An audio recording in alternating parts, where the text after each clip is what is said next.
व्याप्तं येन चराचरं तत्पदं दर्शितं येन तस्मै श्रीगुरुवे नमः। वेद का मंत्र है ऋग्वेद का। समानो मंत्रः समितिः समानी समानं मनः सह चित्तमेषां समानं मंत्रमभिमन्त्र एव समानेनो हविषा जुहोमि। ऋग्वेद का मंत्र है ये। इसका मतलब है कि संपूर्ण ब्रह्मांड को बनाने वाला एक ईश्वर है, परमात्मा है एक। दो चार बीस नहीं है, एक ही ईश्वर है परमात्मा, जो संसार को ब्रह्मांड को बनाने वाला है। उसी ने हम सभी मनुष्य प्राणियों के भोग के लिए पृथ्वी तथा इसमें विद्यमान सभी वस्तुएं बनाई।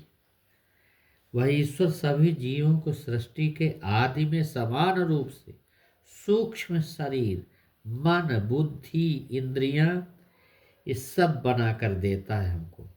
उसी ने सभी मनुष्यों को सृष्टि के प्रारंभ में ही ये ज्ञान दिया है वेद शास्त्रों को, और इसे सबको पढ़ने के लिए विवेक दिया है, बुद्धि दिया है, अधिकार दिया है। जिसने सूर्य, चंद्रमा, धरती, समुद्र, नदियां, पहाड़, जंगल, वृक्ष, वनस्पति, अन्न, फल, फूल, मूल आदि सब मनुष्यों को बिना पक्षपात के समान रूप से भोगने के लिए परमात्मा ने दिया है। परमात्मा ईश्वर की बनाई हुई इन सभी वस्तुओं को भोगने का सबका समान रूप से अधिकार है। भगवान के नज़र में ऐसा नहीं कि इसको है उसको नहीं, सभी मनुष्यों को समान रूप से प्रदत्त पृथ्वी जो इसमें विद्यमान पदार्थ को कुछ स्वार्थी, चतुर, चालाक, बलशाली लोगों ने युद्ध करके झूठ, छल, कपट, हिंसा, भय, आतंक, अन्याय, पक्षपात इत्यादि कुनीति का सहारा लेकर इसको अधिग्रहित कर लिया। इतना ही नहीं, इन्हीं छल, कपट, बल, भय, चालाकी आदि के माध्यम से अज्ञानी, भोले, सरल लोगों को पराधीन बनाया और उनका शोषण भी किया। धन, संपत्ति, साधन, सुविधा, भोग, ऐश्वर्य सामग्री को अधिक से अधिक प्राप्त करने के लिए न जाने क्या क्या अपराध कुकर्म किए। इनके इतिहास को पढ़ सुन जानकर बहुत अत्यंत लज्जा आती, मन में रोष भी उत्पन्न होता। इस पृथ्वी के भोग पदार्थ जिस पर सबका समान रूप से अधिकार है, कुछ स्वार्थी लोग एन केन प्रकारेण अधिकाधिक साधनों के स्वामी बन करके अन्यों की अपेक्षा अनेक गुनी भोग सामग्री का उपयोग करते हैं, जबकि दूसरी तरफ लाखों करोड़ों व्यक्तियों के जीवन यापन की जो प्राथमिक बेसिक आवश्यकता की भी पूर्ति नहीं होती। एक तरफ अत्यंत ऐश्वर्य, भोग विलास की सामग्री उपलब्ध बल्कि अपव्यय हो रहा है, दूसरी तरफ पेट की आग बुझाने के लिए भोजन, पानी के नंगेपन को दूर करने के लिए वस्त्र तथा गर्मी, सर्दी, वर्षा से बचकर सोने के लिए छोटा सा प्रकोष्ठ मिल जाए, उपलब्ध हो जाए। कहीं पर तो बच्चों को सुरक्षित, शिष्ट, सभ्य, योग्य नागरिक बनाने के लिए एक व्यक्ति पर लाखों रुपए खर्च होते हैं और कहीं पर शिक्षा का कोई अवसर ही नहीं मिलता है। ऐसी स्थिति हो गई। आदिकालीन सत्य सनातन वैदिक धर्म की मान्यता यह है कि पृथ्वी पर सभी को समान रूप से भोग सामग्री तभी उपलब्ध हो सकती जब सारे विश्व के लोग परस्पर मिलकर अपने अपने विचार, सिद्धांत, मान्यता को रखें। उनमें जो सत्य हो, श्रेष्ठ हो, वही सबके लिए हितकारी हो, वो अवश्य स्वीकार होना चाहिए। जब तक विश्व में एक अखंडित समस्त भूखंडों का चक्रवर्ती साम्राज्य नहीं होगा चारों तरफ से, जब तक समस्त विश्व के मनुष्यों का एक संविधान, एक भाषा, एक ईश्वर, एक पूजा पद्धति, एक मंत्र, एक अभिवादन, एक हानि, एक लाभ, एक शिक्षा प्रणाली, एक न्याय व्यवस्था नहीं होगी, जब तक विश्व के देशों की सीमाएं नहीं हटेंगी, सभी व्यक्ति एक दूसरे को अपना भाई बहन नहीं मानेंगे, तब तक मनुष्य विश्व में पूर्ण शांति, सुख, निर्भीकता, स्वतंत्रता की अनुभूति नहीं कर सकते। यह संसार और इसमें रहने वाले मनुष्य 1 अरब 96 करोड़ और 8,53,111 वर्ष पुराने हैं। 5,000 वर्ष पूर्व तक सारा विश्व एक ही साम्राज्य था। अब भी हम तुच्छ स्वार्थ की भावनाओं से ऊपर उठकर, विशाल हृदय वाले बनकर, परस्पर की घृणा, ऊंच नीच का, रूप रंग का, भाषा भूषा का भेदभाव मिटाकर एक ईश्वर को अपना पिता मानकर सब भाई बहन बन जाएं, विश्व में पुनः स्वर्ग की स्थापना हो सकती। यह कार्य कठिन अवश्य है, परंतु असाध्य नहीं है। ईश्वर करे विश्व के सभी प्रबुद्ध जितने धर्माचार, संत, महात्मा, ब्राह्मण, विद्वान, राज्याधिकारी, विद्वान, विशिष्ट व्यक्ति इस ओर अगर प्रयास करें तो सारा विश्व एक कुटुंब बन जाए, कर्णवंतो विश्वमार्यम की भावना हो जाए, तो सभी लोग समान रूप से उन्नति हो सकती है, सबको सुख शांति प्राप्त हो सकता है। यही हमारी भावना है। और जीवन क्या है? जीवन तो बहुत ही महंगा है। मरते वक्त जब मौत तुम्हारे द्वार पर खड़ी हो जाएगी और मौत का अंधकार तुम्हें घेरने लगेगा, क्या तुम्हें याद ना आएगी कि जो मैं 60, 70, 80 साल जीवन जिया वह था? तुम कैसे तय करोगे कि वह था? मृत्यु सब पहुंच जाएगी। कितने लोग इस जमीन पर रहे, कितने लोग इस जमीन पर गुजर गए, आए और गए, उनका आज तक कोई भी तो पता ठिकाना है क्या? वैज्ञानिक कहते हैं कि तुम जिस जगह बैठे हो वहाँ कम से कम 10 आदमियों की लाशें गड़ी हैं। इतने लोग इस जमीन पर मर चुके हैं, इंच इंच जमीन का कब्र है। तुम्हें मत सोचना कि कब्र गांव के बाहर है। जहाँ गांव है वहाँ कब्र थी, कभी कभी कब्रिस्तान था, मरघट था। जहाँ अब मरघट है वहाँ गांव है। सब चीज़ें बदलती रहती हैं। कितने करोड़ों वर्षों में जमीन का एक एक इंच आदमी की लाशों से पटा है। हर इंच पर 10 लाशें पटी हैं। तुम जहाँ बैठे हो वहाँ 10 मुर्दे नीचे गड़े हैं। तुम भी धीरे से 11वें हो जाओगे, उन्हीं में सरक जाओगे। फिर इस सब दौड़ धूप का, इस आकांक्षा का, अभिलाषा का, इस महत्वाकांक्षा का क्या अर्थ है, क्या सार है? इस सत्य को देखकर जो जागता, फिर वह ऐसा नहीं कहता कि रात कटती नहीं, दिन गुजरता नहीं। फिर वह ऐसा नहीं कहता कि जख्म ऐसा दिया जो भरता नहीं। आंख वीरान है, दिल परेशान है, गम का सामान है। यह तो सब आशा अपेक्षा की छाया है। इनमें से कोई धार्मिक नहीं होता, और इनके कारण जो आदमी धार्मिक हो जाता है वह धर्म के नाम पर संसार की ही मांग जारी रखता है। वह मंदिर में भी जाएगा तो वही मांगेगा जो संसार में नहीं मिला, उसका स्वर्ग। इस प्रकार से बहुत सारी बातें हैं कि उसके उन चीज़ों की पूर्ति होगी जो संसार में नहीं मिल पाई। उनकी आकांक्षा वहाँ पूरी कर लेगा। इसलिए तो स्वर्ग में हमने कल्प वृक्ष लगा रखे, उनके नीचे बैठ गए, सब पूरा हो जाता। मैंने सुना कि एक आदमी भूले भटके कल्प वृक्ष के नीचे पहुँच गए, उसे पता नहीं था कि ये कल्प वृक्ष है। वह उसके नीचे बैठा, बड़ा थका था। उसने कहा, बड़ा थका मादा हूँ, ऐसे में कहीं कोई भोजन दे देता, मगर कहीं कोई दिखाई पड़ता ही नहीं। ऐसा उसका सोचना ही था कि अचानक भोजन के थाल प्रकट हुए। वह इतना भूखा था कि उसने ध्यान भी न दिया कि कहाँ से आ रहे हैं, क्या हो रहा है।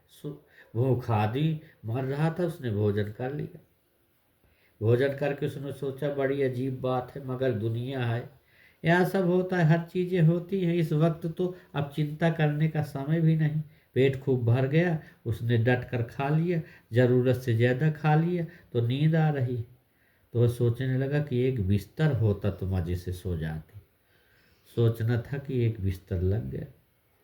जरा सा शक तो उठा, मगर उसने सोचा अभी कोई समय है, अभी तो सो लो, देखेंगे, अभी तो बहुत जिंदगी पड़ी है, जल्दी क्या, सोच लेंगे।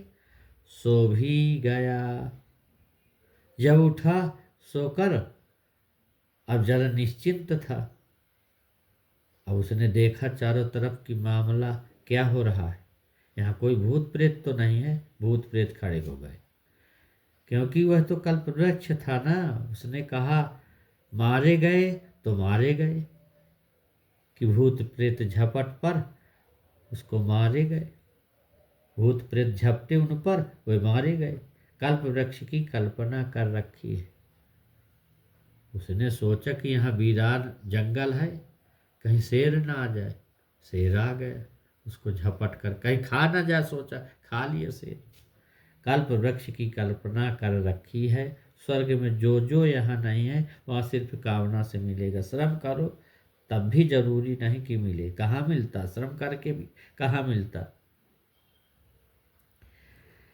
कामना से ही नहीं मिलता। विपरीत अवस्था स्वर्ग में है। वहाँ तुमने सोचा नहीं कि मिला नहीं। तत्क्षण तत्क्षण उसी क्षण समय का जरा भी अंतराल नहीं होता।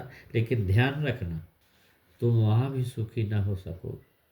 देखा इस आदमी की क्या हालत हुई।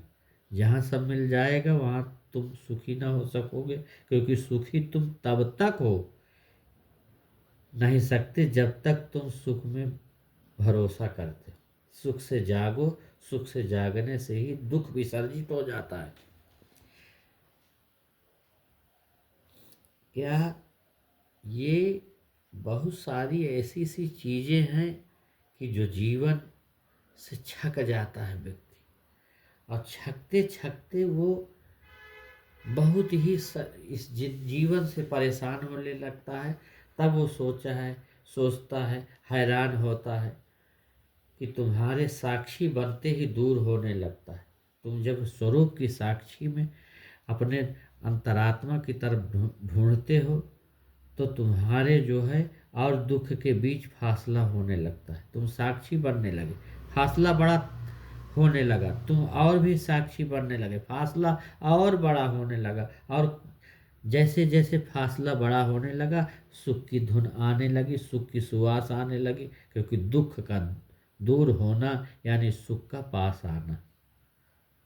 चारों तरफ धीरे धीरे तुम पाओगे कि दुख इतने दूर पहुंच गया कि अब समझ में भी नहीं आता कि है क्या, है या नहीं। दूर चारों तारों पर पहुंच गया, और सुख की वीणा भीतर बजने लगी।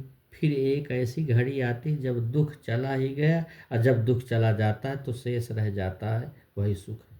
सुख तुम्हारा स्वभाव है। सुख दुख के विपरीत नहीं है। तुम्हें सुख पाने के लिए दुख से लड़ना नहीं, दुख का अभाव है सुख। दुख की अनुपस्थिति है सुख।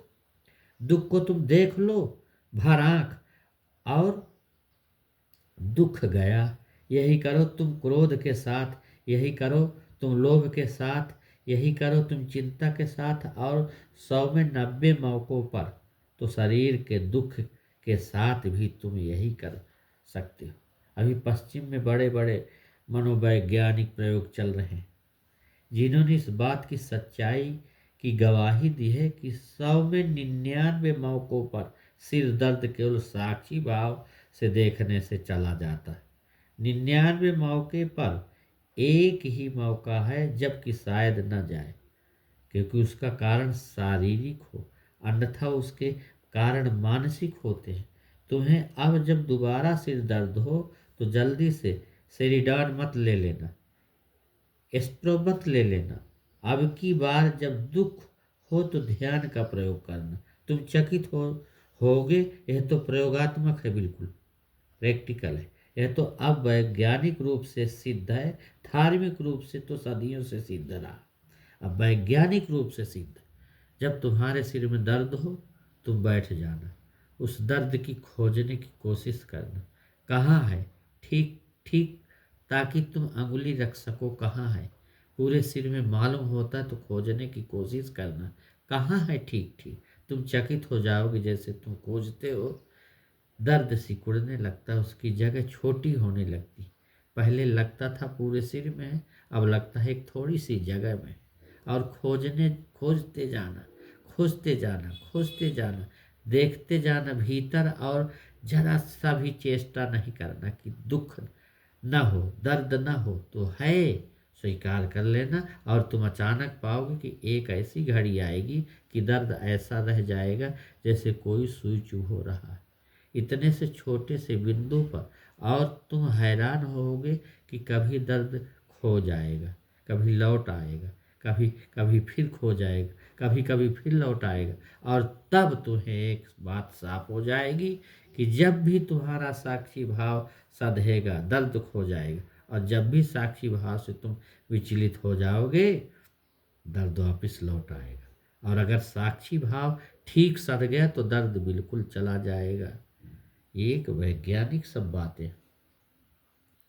तो इसी प्रकार से भगवान कहते हैं कि अहमिंदो न पराजिज्ञ इदम धनु न मृतवे वतस्थे कदाचन सोम मिन्मा सुन्वंतो याचता वसु न पूर्वः सखे लिखातन। ऋग्वेद का मंत्र है कि हे मनुष्यों में ज्ञान बल आनंद आदि जितना ऐश्वर्य से परिपूर्ण हूँ।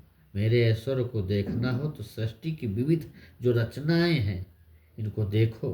चित्र विचित्र अद्भुत विस्मयकारी प्रकृति जड़ चेतन ये जो कृतियां दिख रही हैं, ऐश्वर्य का अनुमान लगा सकते हैं देख करके। फल फूल अन्न वनस्पति कंदमूल औषधि हीरा मोती माणिक रत्न सोना चांदी तांबा लोहा आदि धातुएं जो हैं, पशु पक्षी कीट पतंग आदि के शरीरों की रचना देखो। सूर्य चंद्र पृथ्वी ग्रह उपग्रह नक्षत्र आदि ये जितना ब्रह्मांड का विशाल आकार तथा स्वरूप आपको मेरे सामर्थ्य शक्ति का बोध हो जाएगा अगर ठीक से देखोगे तो। फिर वेदों के हजारों मंत्रों में वर्णित समस्त संसार के पदार्थ के नाम गुण कर्म स्वभाव उनका उपयोग आदि के बोध से ही मेरी श्रेष्ठता का पता चलता है कि कैसा। कहते हैं हे मनुष्य, कभी आपकी तरह शरीर धारण नहीं करता, न जीता न मरता हूँ मैं, सदा से अनादिकाल से सर्वव्यापक परमात्मा सब जगह विद्यमान है, सर्वज्ञ है, अनंत है, सर्वशक्तिमान रूप में चला आ रहा है। और मेरा कभी विनाश भी नहीं परमात्मा का। कहते हैं मैं अनादि हूँ अनंत हूँ, किंतु अपनी सर्वशक्तिमत्ता सर्वव्यापकता से सर्वज्ञता से सर्वंतर्यामी होने से समस्त ब्रह्मांड के कण कण हर जगह कण कण में वो भगवान का नियम काम करता है और कुछ नहीं। मुझे सांसारिक जो रचना रक्षण रचना पालन विनाश ये कर्म फल देने के लिए अवतार लेने की आवश्यकता कुछ भी नहीं है। सब परमात्मा की दृष्टि से सब होता है, उनकी नियमन काम कर रही ना हर कण कण में। शरीर धारण की आवश्यकता तो एक देशी है, अल्पज्ञ है। परमात्मा तो अल्प शक्तिमान जीव को होता है, अल्पज्ञ जीव है, लेकिन परमात्मा तो सर्वज्ञ है, सर्वशक्तिमान है। ऐश्वर्य की कामना करने वालों, आप सब मनुष्यों को मैं कह रहा हूँ कि आप परमात्मा की प्रसन्नता के लिए कार्य करें और अंतःकरण में मेरी उपस्थिति, परमात्मा कहते हैं कि मेरी, गीता में भी कहते हैं कि मेरी उपस्थिति का बोध करो अंतःकरण। मैं सदा से आपके साथ हूँ। लिखा है वेद में कि अमृतस्य पुत्राः, परमात्मा के हम अमृत पुत्र हैं। तुम ऐश्वर्य मांगो परमात्मा से। भविष्य में कहते हैं कि सदा आपके साथ हूँ, साथ था और भविष्य में सदा साथ रहूँगा। तुम मेरे से ऐश्वर्य मांगो, उत्तम स्वास्थ्य, साधन, धन संपत्ति, दीर्घायुष, प्रतिष्ठा, यश, कीर्ति, परम आनंद, शांति, संतोष, निर्भीकता मेरे से मांगो ना, मैं सब कुछ दे सकता हूँ। पर शर्त यह है कि आप मेरे द्वारा बताए गए विधि विधानों का, वेद शास्त्रों का, सत्य शास्त्रों को पढ़ करके समझ कर उनका अत्यंत श्रद्धा, त्याग, तप, पुरुषार्थ के साथ परिपालन करो। स्वाध्याय, सत्संग, प्रवचन, परिचर्चा, संवाद, प्रश्नोत्तर पूछना, ये इनके माध्यम से शुद्ध शुद्ध जो परमात्मा का ज्ञान है उसका आत्मबोध करो। आत्मबोध करने के बाद वेदादि शास्त्र जो विहित उत्तम कार्यों का संपादन करता है, बताता है, उनको करो। और स्मरण रखो कि उत्तम कर्मों के कर्ता को निश्चित ही स्वार्थी, अज्ञानी व्यक्तियों द्वारा विविध प्रकार की बाधाएं पहुंचाई जाती, किंतु उन बाधाओं का समाधान निकालने के लिए मेरे से एकांत स्थान पर बैठकर मेधा जो बुद्धि परमात्मा ने दिया है याचना करो। कठिनाइयों को सहन करने के लिए मेरे से साहस, बल, धैर्य की प्रार्थना करो कि हे प्रभु हमें धैर्य दो, हमें उत्तम ज्ञान दो। कठिनता जब आए मेधा बुद्धि दो। विरोधों को टालने के लिए, काम हो, क्रोध हो, लोभ हो, मोह हो, मत्सर हो, ये सारे विरोधों को टालने के लिए मेरे से पराक्रम, उत्साह मांगो परमात्मा से। परमात्मा कहते मैं अवश्य ही इन आध्यात्मिक जो अंदर के गुण हैं, क्योंकि गुण दुख दो प्रकार का, एक बाहर का, एक अंदर का। अंदर के दुख हैं काम, क्रोध, लोभ, बाहर के दुख है सर्दी, गर्मी, बुखार, जरा, ये सब है। तो आध्यात्मिक गुणों को प्रदान करूँगा अगर आप मुझसे याचना करें। मेरे पर विश्वास रखो, सच्चे हृदय से की गई प्रार्थी की प्रार्थना को मैं सुनकर उसे पूरी करता हूँ। इस प्रकार से भगवान कहते हे अविनाशी जीवो, मैं तुम्हें उत्तम से उत्तम अनमोल दिव्य ऐश्वर्य प्रदान करूँगा, दिए हूँ। कहाँ तुम तुच्छ क्षणिक दुख मिश्रित भय संताप से युक्त विषय भोगों के साधनों के संग्रह में ही जीवन व्यतीत कर रहे हो। ये प्राकृतिक विषय सुख विकारी हैं, परिणामी हैं, दुखदायी हैं, अंत में वियोग को प्राप्त होने वाले। मैं तुम्हें ऐसा अजर, अमर, अविनाशी, अलौकिक आनंद प्रदान करूंगा परमात्मा कहते, जिसे कोई न छीन सकता, न चुरा सकता, न नाश। नहीं, गीता में कहा नैनम छिन्दन्ति शस्त्राणि नैनम दहति पावका, नाश भी नहीं कर सकता कोई।